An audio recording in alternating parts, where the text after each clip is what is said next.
আসসালামু আলাইকুম। আবারও হাজির হলাম আপনাদের মাঝে নতুন আরেকটি ভিডিও নিয়ে। আপনারা দেখতে পাচ্ছেন আমাদের সামনে একটি এইচপি বর্ডারলেস মনিটর আছে এবং এটির মডেলটি হলো 22VX। তো এটির কী সমস্যা সেটা আমরা দেখব, আর তার আগে অবশ্যই আমরা পাওয়ার দেখব। যদিও এটি পাওয়ার দেওয়া দরকার নেই, কারণ হচ্ছে আমাদেরকে সমস্যাটা বলে গেছে। সমস্যাটা হলো এখানে পাওয়ার আসে কিন্তু আমাদের কোনো ডাটা আসে না। ডাটা আসে না বলতে কোনো লাইটই জ্বলে না। যদি পাওয়ারটি লাইটই না জ্বলে সেই ক্ষেত্রে আমরা ডাটা দেখতে পাবো না। তো আসলে এই মনিটরটি আসলে খোলাটা খুবই রিস্ক, যার কারণেই হলো মূলত আমরা এই ভিডিওটি তৈরি করা। এবং এখানে বেশ কিছু জিনিস আমরা ব্যবহার করব। তো এখানে আমাদের কত ভোল্টেজ ইন, এখানে কিন্তু আমাদের ডিসি ভোল্ট আছে 19 ভোল্ট ইন। তো আমরা স্ট্যান্ডটা খুললে পরে দেখতে পাবো ব্যাক সাইডে হয়তো। আজকের ভিডিওটি অবশ্যই আপনারা মনোযোগ দিয়ে দেখবেন এবং অবশ্যই এই থেকে অনেক কিছু শিখতে পারবেন এবং আমিও শিখতে পারবো, আপনারাও শিখতে পারবেন, উভয়েরই লাভ হবে। আর যারা ব্যবহারকারী আছেন তারা অবশ্যই এই ভিডিওটি দেখে কোনোভাবেই মনিটরে এই কাজগুলো করার চেষ্টা করবেন না। যারা রেগুলার প্র্যাকটিস করেন তারাই এই কাজগুলো করবেন, মানে যারা সার্ভিসম্যান আছে। তো আপনারা দেখতে পাচ্ছেন এখানে ভোল্টেজ আছে ডিসি বা 19 ভোল্ট।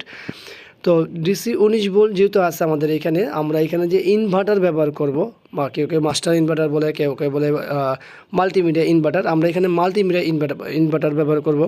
তো আপনারা সকলেই জানেন যে আমাদের এই কাজগুলো করতে হলে আমাদের পুরোটা প্যানেল খুলতে হবে, আর প্যানেলটি খোলা 100% রিস্ক। আপনারা দেখতে পাচ্ছেন আমাদের ফ্রেমটি খোলার পরে এখানে 3টা স্ক্রু এবং এই পাশে 2টা স্ক্রু, 5টা স্ক্রু আছে। তো 5টা স্ক্রু খোলার পরে কিন্তু আমাদের এই প্যানেলটি ওপেন হবে।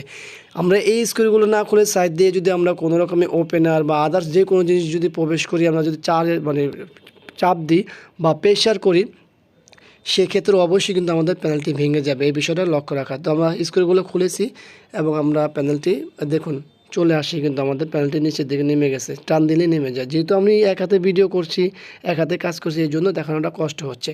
তো আমাদের সঙ্গে থাকুন, ফুল ভিডিও দেখুন। তো আমরা মূলত হচ্ছে আমাদের ব্যাক পার্টটি খুলে নিয়েছি এবং ব্যাক পার্টটির কিন্তু পিছন সাইডে তেমন একটা জায়গা নেই।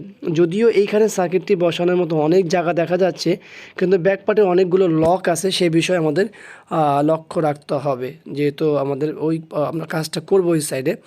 তো যাক, আমাদের সার্কিটটি আমরা খুলে নিয়েছি। আপনারা দেখতে পাচ্ছেন আমাদের যে এখানে যে বিল্ট ইন ইনভার্টার আছে সেটা আমরা কোনো কিছুই করব না, কারণ এটা ট্রাই করা হয়েছে। আমরা এখানে দেখতে পাচ্ছেন আমাদের হাতে একটা মডুলেটর আছে, যেটা ডাউন বলি আমরা। এটা 2টা রকমের, একটা ভোল্টেজ আপ এবং একটা ভোল্টেজ ডাউন। তো আপ আমরা ব্যবহার করছি না, এটা ডাউন ব্যবহার করছি। তো আমরা এখানে মাল্টিমিডিয়া ইনভার্টার ব্যবহার করছি এবং কানেকশনগুলো করে নিয়েছি। তো কানেকশন করার পর আপনারা দেখতে পাচ্ছেন আমাদের পাওয়ার সাপ্লাই আমরা 19 ভোল্টে রেখেছি। 19 ভোল্ট রেখেই আমরা পাওয়ার দেব, যেহেতু এটার মূল অ্যাডাপ্টার কিন্তু 19 ভোল্টের। তো এইটাই হলো মূল বিষয়। আমাদের ইনভার্টারটি হচ্ছে 12 ভোল্টের, এই জন্য আমাদের এখানে মূলত এই রেগুলেটরগুলো ব্যবহার করা লাগে। তো এইখানে আসলে কি করার পর আমরা পাওয়ার দিলাম, তারপরে কী অবস্থা দেখুন, আমাদের মূল কাজটি কিন্তু হয়ে গেছে। তো আজকের ভিডিওটি দেখার জন্য সবাইকে ধন্যবাদ। আবারও দেখাবো অন্য কোনো বিষয় নিয়ে। আজকে আমরা দেখেন বিদায়। আল্লাহ হাফিজ।